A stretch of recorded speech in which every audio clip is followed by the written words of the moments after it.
Labdien! Daudz jums prasīja, lai es pastāstu par akumulatoriem. Tad par akumulātoru ietilpību.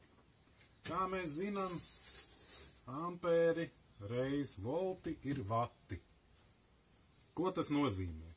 Ampērs mēs varam salīdzināt kā, labi, sāksim ar voltiem. Voltus varam salīdzināt kā trauciņus, un ampērus, cik daudz lien iekšā tajos traukos. Šī gadījumā šis ir AGM 40 ampērstundu akumulātors. 12 volti, 40 ampērstundas. Ko tas nozīmē? 40 mēs reizinām ar 12 voltiem, 40 ampērstundas reizinām ar 12 voltiem, mēs iegūstam 480 vattstundas. Jeb šī te akumulātora ietilpība ir 480 vattstundas, bet tā ir teorētiskā ietilpība.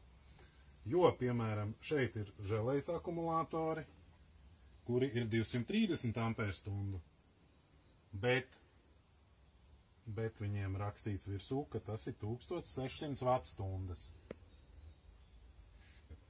Bet šī gadījumā ražotājs ļoti korekti ir norādījis reāli izmantojamās vattstundas.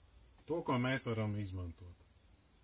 1600 vattstundas, tas nozīmē, ka ja mums būs 1,6 kW teikanna, jeb 1600 vatu teikanna, mēs viņu stundu varēsim vārīt.